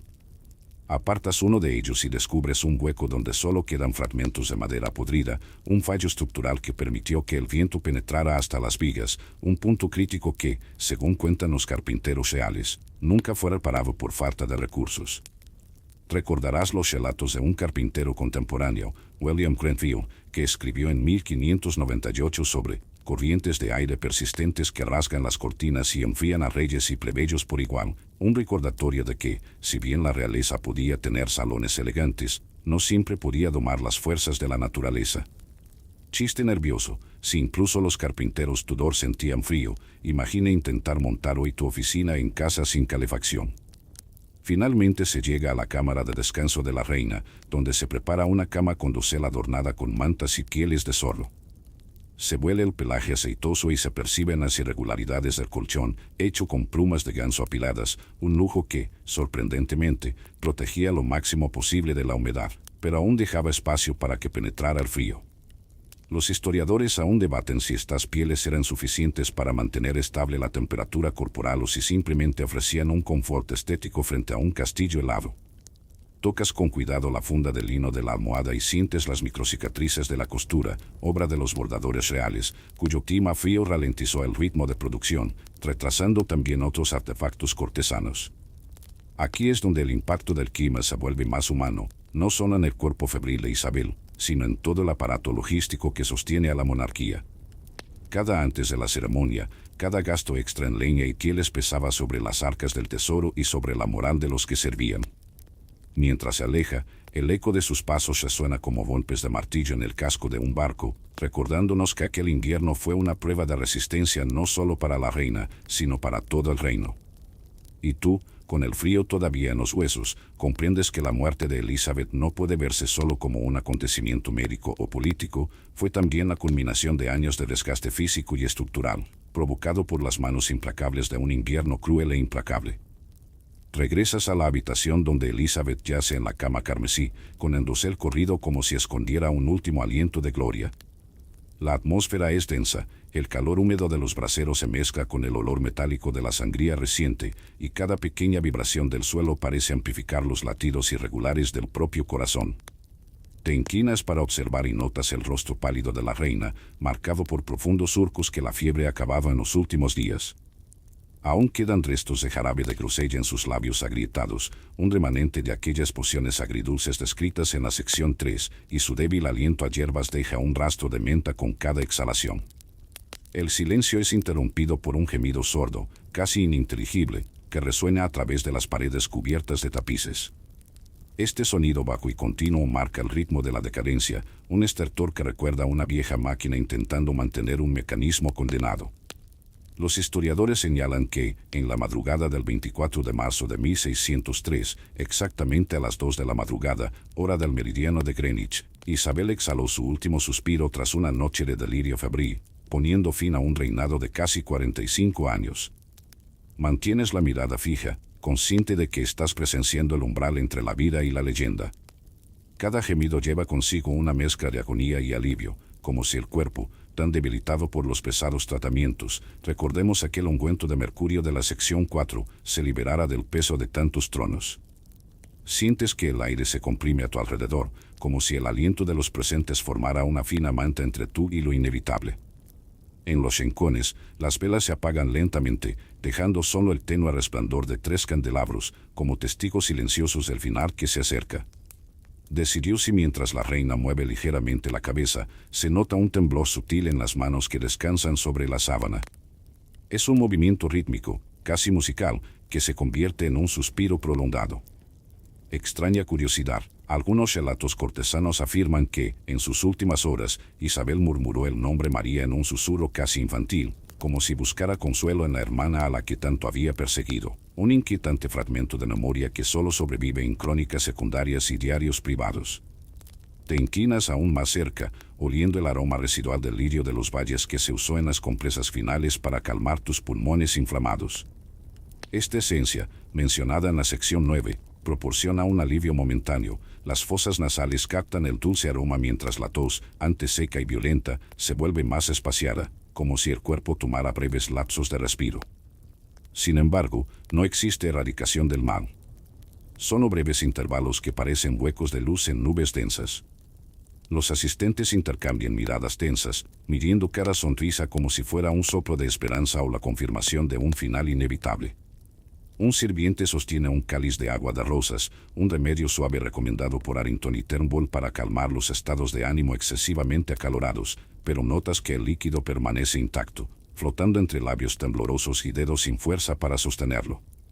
Debate académico abierto. Los historiadores aún debaten si fueron estos remedios profilácticos los que prolongaron sus días o si, por el contrario, aceleraron el colapso orgánico enmascarando síntomas graves hasta que fue demasiado tarde. Cada estertor hace latir el corazón de la habitación, un tamborileo fantasmal que resuena en los pasillos vacíos. Se te eriza la piel y por un momento pareces oír una lejana melodía de laúd, tal vez el eco de John Dowland convocado por las corrientes de aire que recorren las grietas de las ventanas entreabiertas de la sección 10. Esta música, una vez pensada para el consuelo, ahora suena como un lamento fúnebre que acuna el último baile de un soberano. En un destello de lucidez, se advierte el brillo cegador de un medallón alrededor del cuello de la reina, aquel collar de rubíes y esmeraldas que había recibido tras la victoria sobre la Armada Española. Estas joyas, testigos de conquistas épicas, eclipsan la palidez mortal del rostro real, creando un extraño contraste entre poder y fragilidad. Chiste oscuro. ¿Quién habría pensado que incluso el relicario de las victorias podría brillar con tanta intensidad en una cámara de despedida? El gemido final se acerca a una sola nota, prolongado y profundo, un lamento que parece extender hasta el infinito el asedio de las dudas sobre lo que realmente la mató. Algunos médicos modernos sugieren una neumonía bacteriana agravada por un drenaje inadecuado y una sangría hipócrita, mientras otros se avivan las sospechas de un envenenamiento crónico por arsénico, un metal que se encuentra en los cosméticos y en los alimentos finos. Uno se pregunta, en medio del peso de este momento, si hay una diferencia práctica entre morir de una enfermedad natural o de un veneno camuflado. Después de todo, el resultado es el mismo, pero las narrativas perduran. Entonces el silencio se apodera de todo. El último suspiro se disuelve en el aire helado y la reina permanece inmóvil, como si estuviera tallada en mármol vivo. Tus dedos hormiguean mientras escribes un mensaje imposible de enviar. Se ha ido. En sus pensamientos resuena aquel talismán de mandrágora que guardaba en la sección 9, símbolo de los sueños y de la muerte, ahora guardado en su bolsillo como un recuerdo. Estás allí, observando el cuerpo real que, horas antes, comandaba barcos, decapitaba pretensiones y redactaba tratados de paz. Hoy en día, no es más que un capullo de lino y pieles, a punto de ser vestido de luto oficial. La bandera real ondea a media asta en Vitel, e incluso el viento parece disminuir en fuerza, como si reverenciara el fin de una era. Los historiadores aún hablan de los ecos de esa noche. Algunos la llaman una transición suave, otros la acusan de una conspiración política planificada, pero para usted, el momento es único y definitivo. Te alejas en silencio, sintiendo el peso de cada paso resonando en el pasillo. El medallón pierde su brillo, la melodía del laúd se desvanece y solo queda el recuerdo del estertor final, un fragmento de sonido que, como un eco embrujado, rondará el palacio de Vitel durante los siglos venideros. Y cuando la puerta se cierra detrás de ti, el frío de la noche parece invadir cada espacio que ella dejó atrás, recordándote que incluso en la muerte, Isabel I continúa dando forma al destino de toda una nación. Regresas a la sala del trono, ahora silenciosa y abovedada, donde el rollo de pergamino con el testamento de Isabel reposa sobre una mesa de nogal. El suave tacto del papel antiguo produce un susurro, como si cada letra grabada en tinta de carbón aún palpitara con la autoridad de un monarca. Lo desenrollas con cuidado, sintiendo la textura granulada bajo las yemas de los dedos, y las primeras líneas cursivas saltan a la vista. Yo, Isabel, por la gracia de Dios, reina de Inglaterra. La formalidad de Ausaturo resuena en cada curva de la caligrafía, pero es en las cláusulas finales que el aire parece vibrar con secretos. Usted toma nota de la primera cláusula controvertida, un breve párrafo que nombra a la condesa de Suffolk como destinataria de una tenuta en las fronteras escocesas, un feudo que, según la práctica habitual, debería haber revertido a la corona. Curiosidad inusual, existen registros de una correspondencia secreta entre Isabel y la condesa, lo que sugiere una afinidad casi clandestina. Los rumores dicen que se intercambiaron cartas en espiral en oro como sectas de amantes prohibidos. Uno se estremece al pensar que esos mensajes podrían contener promesas de alianzas políticas tan sensibles como las intrigas del consejo privado. Mientras sus ojos recorren la tinta descolorida, encuentra un párrafo aún más extraño. Una serie de legados en efectivo a hombres identificados solo como mis hijos de hijas de carne y espíritu. Frunces el ceño, preguntándote quiénes podrían ser esos vástagos ocultos. Hay un rumor marginal que dice que Elizabeth adoptó en secreto a los hijos bastardos de los amantes polacos capturados durante la expedición contra la Armada. Los historiadores aún debaten si estos legados eran meras formalidades retóricas o evidencia de un linaje perdido, y si este pasaje fue introducido para brindar consuelo a individuos cuyo nombre real nunca sería mencionado en la corte. Desliza el dedo hasta la cláusula que trata de la sucesión, la designación de Jacobo V de Escocia como único heredero. La frase es sencilla, pero el margen del pergamino muestra signos de haber sido retocado después del desembarco de la flota escocesa en 1601, una enmienda que incluso fue firmada por el propio Robert Cecil, según atestiguan los documentos originales. Ese tardío ajuste ha suscitado un debate académico. Los historiadores aún discuten si la mano de Cecil falsificó la modificación para consolidar su propia influencia curwiniana o si la reina, ya enferma, autorizó personalmente el cambio en un momento de lucidez visionaria. Te detienes en un pasaje donde Elizabeth se refiere a un consejo secreto encargado de administrar fondos para el mantenimiento del flujo de información entre los tribunales europeos. Este concepto de inteligencia estatal, tan moderno para los estándares del siglo XVI, revela la sagacidad política de la monarca. Previó el valor de los espías y los mensajeros codificados mucho antes de que la palabra espionaje adquiriera estatus oficial en el Tesoro Real. Chiste amable. ¿Quién habría pensado que el primer servicio secreto inglés venía equipado con una corona y no con un uniforme militar?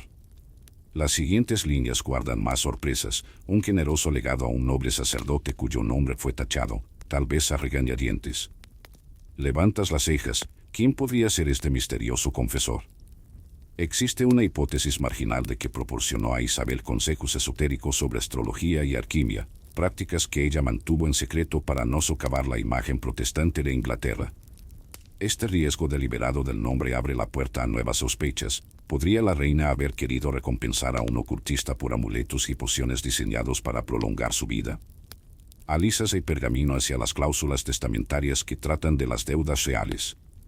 Existe un amplio apego de valores a acreedores italianos, legados genoveses y banqueros flamencos, cultivando una red financiera internacional que apoyó a la armada inglesa en tiempos de guerra. Dato histórico, en 1589, Isabel autorizó préstamos de hasta 100.000 libras a Octavio Farnesio, duque de Parma, para asegurar el pago de armas contra España, una medida arriesgada que solo refuerza la complejidad económica del reinado. Sientes el peso de la hoja de cálculo escrita a mano, casi visualizando columnas de números que dictan el destino de barcos y ejércitos. A medida que te acercas a las líneas finales, notas un sello de cera roto, con el escudo de armas Tudor aún visible en relieve. Tocas la cera fría y notas un fragmento de cabello pegado allí, un rastro físico del momento en que Elizabeth selló el testamento, un toque íntimo que abarca 4 siglos.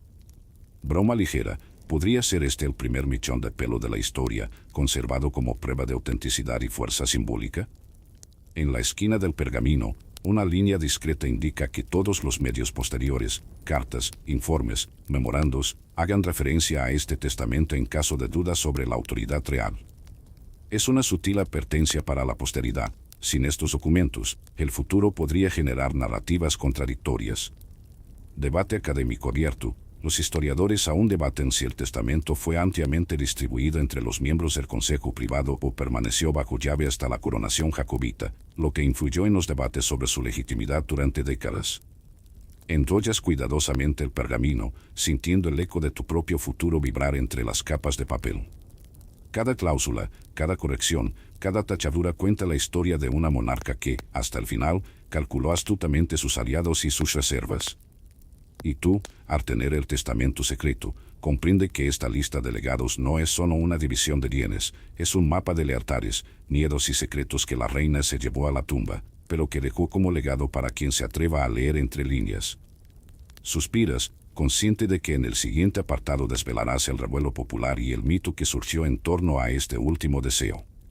Por ahora, permanece allí, mudo por la reverencia y con los fantasmas de la intriga acechando en el pergamino final. Sales de las silenciosas cámaras del palacio y te encuentras en el patio principal, donde el rumor de la muerte de Isabel sopla como un viento fuerte. Las antorchas en los bastiones parpadean con la brisa nocturna, proyectando sombras que bailan sobre las piedras irregulares, y sientes el peso de cada mirada dirigida hacia ti, puertas abiertas, caritas alerta. Afuera, la multitud se apiña y murmura entre sí. El olor a paja húmeda y a caballos cansados se mezcla con el aroma del pan recién horneado, traído por vendedores que apuestan al alboroto para sacar provecho. Cada bandera ondeada a media hasta parece un grito silencioso, y te das cuenta de que, por primera vez, la monarquía muestra un signo de fragilidad pública. Al otro lado de la puerta, un grupo de artesanos improvisa un pequeño carro de madera, sobre el que cuelga una pancarta bordada con el monograma Air. Las cerraduras chocan entre sí en un rítmico arrastre de ruedas mientras se preparan para la procesión fúnebre, un espectáculo nunca antes visto en Londres. La última reina se ha ido y, con ella, la era isabelina. Curiosidad inusual, algunos relatos populares afirman que, en la madrugada del día siguiente, las mujeres oyeron tambores que sonaban en señal de luto en las orillas del Támesis, como si emigrantes holandeses hubieran entonado una procesión desde la distancia. Sientes la melancolía de esos ritmos invisibles resonando en tu pecho, un recordatorio de que la influencia de Inglaterra se expandió mucho más allá de sus propias fronteras. Mientras tanto, recorres una calle estrecha que te lleva al mercado, donde se apiñan puestos que venden velas de cebo y cintas de terciopelo negro.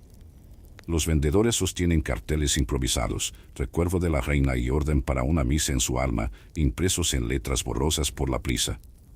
Se escucha la predicación angustiada de un sacerdote itinerante, llamando a la población a orar por la salvación del alma real, y se siente el tono profundo de su voz vibrar como una campana lejana. Dato histórico: el 25 de marzo de 1603, un sermón oficial en la abadía de Westminster llenó las naves en un acontecimiento sin precedentes, uniendo al clero de todas las facciones protestantes en un deseo común de condolencias. A pesar del duelo colectivo, no todas las voces están unidas en el dolor. En las tabernas y posadas se escuchan acalorados debates: «Fue un juicio divino», exclama un comerciante de especias, golpeando con el puño la mesa humeante. «Una conspiración de Cecil», replica un aprendiz de escriba, señalando con el dedo sombras imaginarias.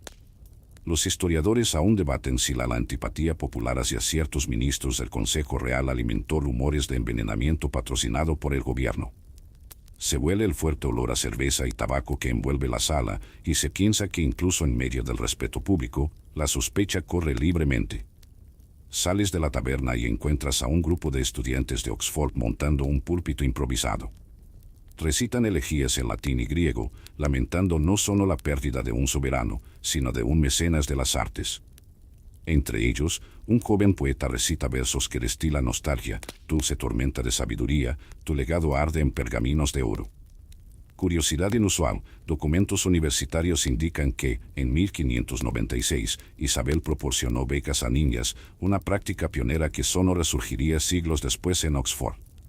Observas la reverencia juvenil y sientes orgullo. Incluso en la muerte, la reina inspiró el progreso. A medida que avanzas, te darás cuenta de que los marcadores fijados a los postes de madera indican la dirección habitual y el lugar de los funerales. Las flechas pintadas de blanco señalan callejones oscuros. La gente se alinea en filas organizadas por guardias, formando un corredor humano para la procesión oficial.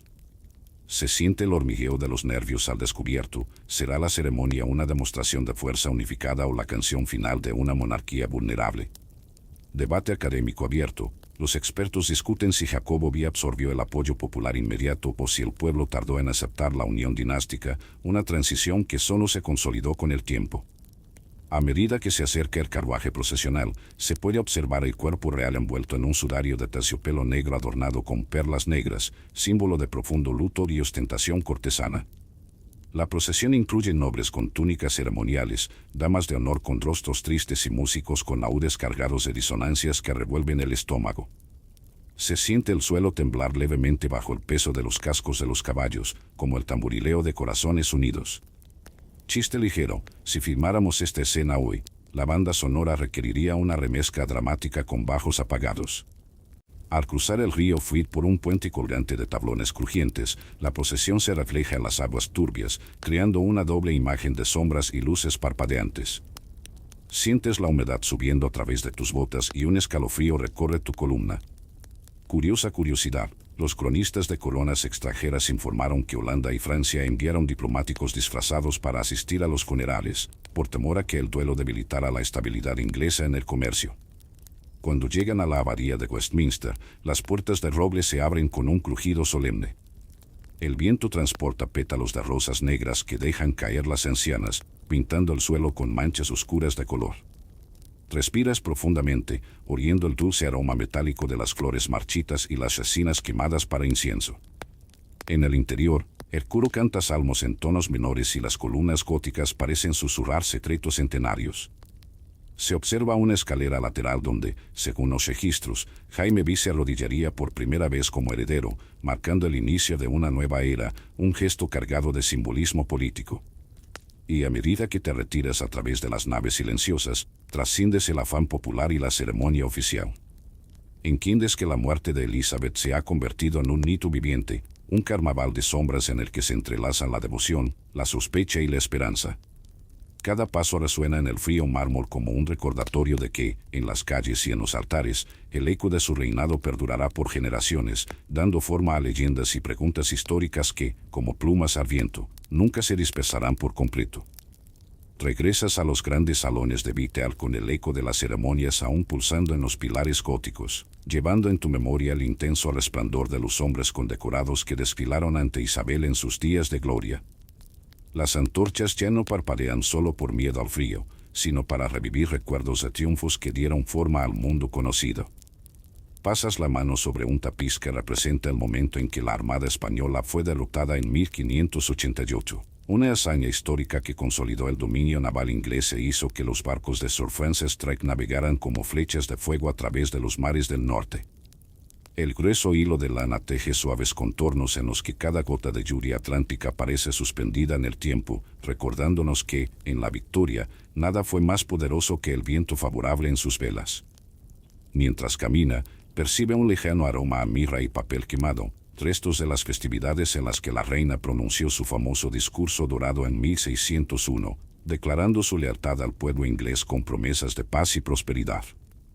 Curiosidad inusual: algunos juran que, detrás de escena de este discurso, se inspiró en un poema perdido de un monje franciscano que creía en el poder de la empatía real para dominar las revueltas sociales.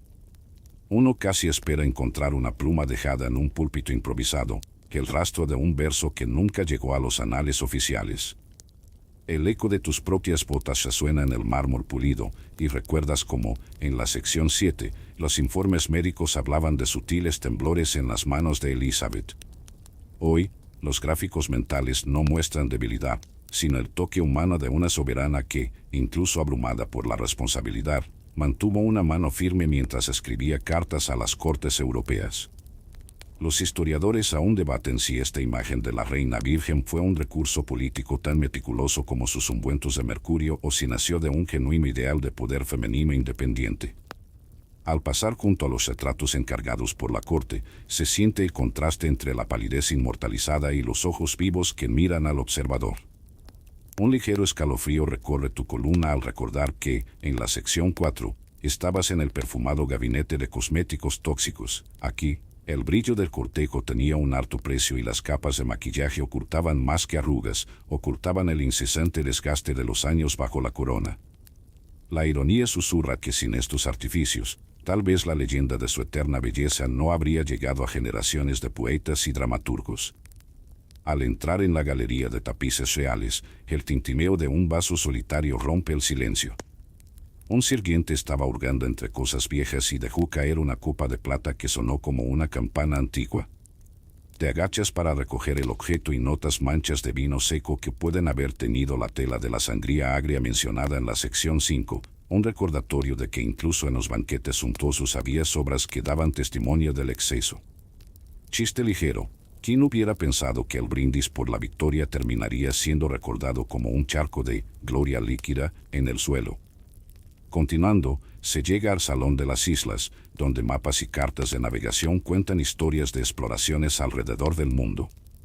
Existe el esbozo de una ruta que llevó a los marineros ingleses a la desembocadura del río Amazonas en 1594, un hecho histórico que amplió los horizontes comerciales y conspiró para que el nombre de Isabel fuera recordado no solo en Europa, sino en continentes distantes.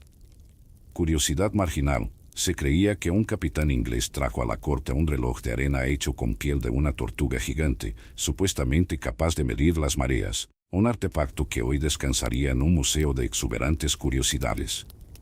El viento que entra por las puertas arqueadas trae los susurros de las generaciones siguientes, como si la sala vibrara en acordes silenciosos. Te apoyas en un frío pedestal de mármol y repasas mentalmente las decoraciones que Isabel distribuía con moderación, órdenes de caballería, títulos de duques y generales, abanicos encollados que indicaban buena voluntad. Los historiadores aún debaten si estos gestos fueron motivados por una estrategia de poder o por un verdadero aprecio por las figuras que defendieron su trono. Al caminar por la larga hilera de tablones de roble, se observan algunas imperfecciones en los listones, pequeñas astillas que dejan al descubierto el núcleo de la madera. Recuerden la sección 10, cuando investigaron los fallos estructurales que permitieron la entrada del frío, una metáfora perfecta de las grietas en la reputación de un monarca que, si bien inquebrantable, también era vulnerable a las intrigas políticas. Chiste interno. ¿Quién iba a pensar que una reina tan grande podía tener grietas tan pequeñas? Se llega al centro de la sala, donde una enorme estatua de mármol representa a Isabel sosteniendo el globo terráqueo. Los contornos afilados de la escultura contrastan con el mármol liso, creando sombras tan profundas que parecen remanadas de tiempo. Allí, en silencio, reflexiona sobre el impacto cultural que tuvo, mecenas de Shakespeare, animadora de artistas, promotora de debates teológicos y científicos. La imaginación floreció bajo su reinado como jardines reales en plena primavera. Al pasar los dedos por la fría base de la estatua, sientes la vibración de las historias que se entrelazan con el mármol mismo. Chiste ligero. Casi puedes sentir los versos de Shakespeare resonando en tu pulgar. Y recuerdas que en la sección 8 examinaste los instrumentos médicos del Renacimiento, un recordatorio de que la ciencia y el arte florecieron juntos bajo su patrocinio, incluso cuando la medicina sonaba más a brujería que a terapia.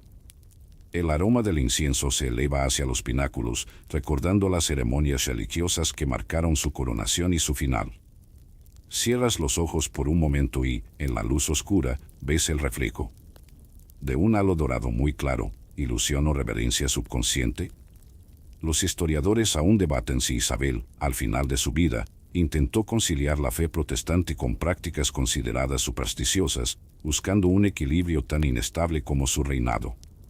Al alejarte de la estatua, un trueno lejano sacude la bóveda, como si los cielos aplaudieran el eco de tus actos. Sientes que tu corazón se acelera, no de miedo, sino de asombro, una reina que, incluso en la muerte, proyecta largas sombras a lo largo de la historia.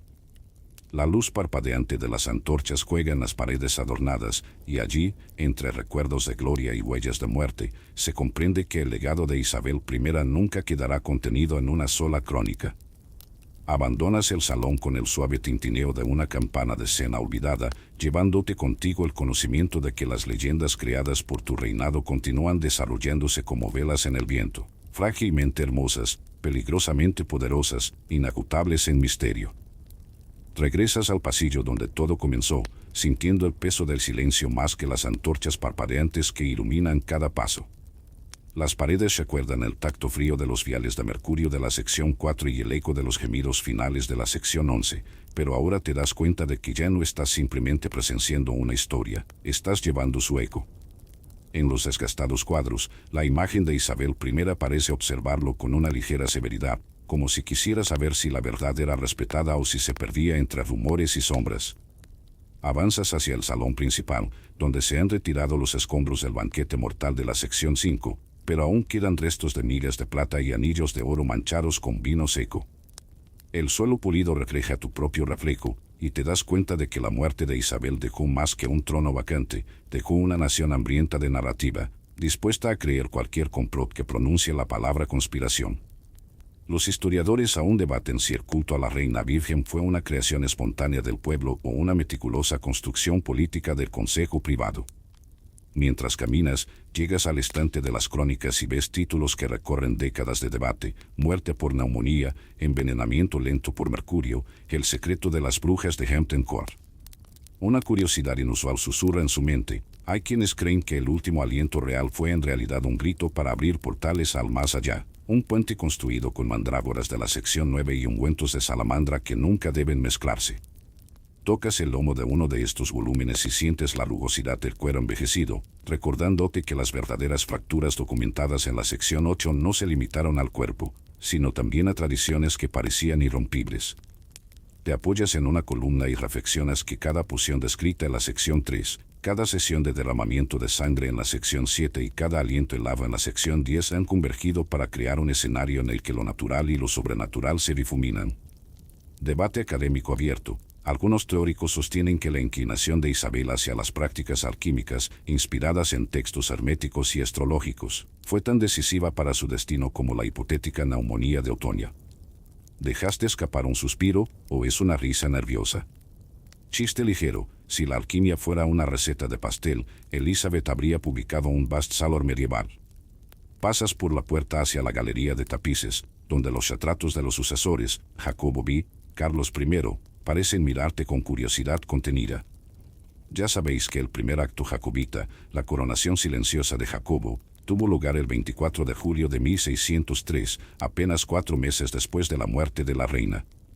Esta prisa ha alimentado las teorías de que el consejo apresuró el rito para legitimar un nuevo reinado antes de que los rumores de herederos bastardos, mencionados en el testamento de la sección 12, ganaran fuerza. Chiste interno: date prisa, se nos acabaron las conspiraciones. Un pálido resplandor se filtra a través de las altas ventanas y piensas en el polvo de unicornio y la esencia de mandrágora que has guardado como recuerdos clandestinos. Siente que, como el suave latido de un naúd de la sección 6, el legado de Elizabeth resuena en acordes que desafían el tiempo. El temblor de la mano que Mayerne documenta en la sección 7 regresa a su propia piel, un recordatorio sensorial de que la fragilidad humana trasciende las épocas. Llegas al final del pasillo, donde una vidriera rota revela un cielo nocturno plagado de estrellas. Cada punto de luz parece representar un fragmento de su historia: derramamiento de sangre real, disputas de voluntarios, banquetes fatales, baños de vapor y manipulaciones políticas. Curiosidad final: dicen que, en una noche clara, el reflejo de la luna llena sobre ese cristal agrietado proyecta la silueta de Isabel de pie en el trono, como si quisiera volver a caminar entre los mortales. Respiras profundamente y sientes como el frío se mezcla con un caleidoscopio de emociones: asombro, curiosidad, incertidumbre. Y comprende finalmente que la muerte de Isabel I no fue solo el final de un cuerpo o el final de un reinado, fue el punto de partida de leyendas, debates y misterios que siguen vivos en cada pasillo, en cada pergamino, en cada susurro que pasa de generación en generación. Acelera el paso, pero suaviza sus palabras. Tú, viajero de la sombra Tudor, sientes como el viento helado ahora se convierte en una brisa lenta y tranquilizadora. La velocidad de las historias opaca sus bordes, convirtiendo los humores en ecos tenues y las pociones mortales en nieblas inofensivas. Cada gota de mercurio se convierte en un reflejo de la luz de la luna, cada fragmento de aceite perfumado se disipa como el aroma de una noche serena. Tenga la seguridad de que, si bien alguna vez el tribunal fue escenario de conspiraciones y medicinas tóxicas, ahora no hay peligro, solo recuerdos moldeados por su imaginación y el pasado. Las corrientes de aire que una vez rondaban Vitel se disuelven y el frío se marcha, trayendo consigo el calor contenido en pensamientos tranquilos. Recuerda, sobreviviste al viaje a través de pasillos embrujados, viviste los últimos estertores de una reina y aprendiste secretos que el tiempo casi se había tragado. Las imágenes finales se desvanecen: tapices, tazas, jarras y mandrágoras dan paso a un espacio limpio, inundado por un suave suspiro. La respiración se hace más lenta, cada inhalación resuena como una música lejana, cada exhalación una ola de tranquilidad. Deja que el pálido resplandor de las vidrieras guíe tu mirada hacia un punto fijo, permite que la oscuridad sea solo un manto cogedor. Ahora, susurra para ti mismo, estás a salvo, protegido por la misma historia que desentraña misterios y disuelve miedos. Que tu descanso sea ligero como una brisa de primavera y que tus sueños estén llenos de estrellas antiguas que han presenciado el ascenso y la caída de imperios. Fin del guión. Dulces sueños.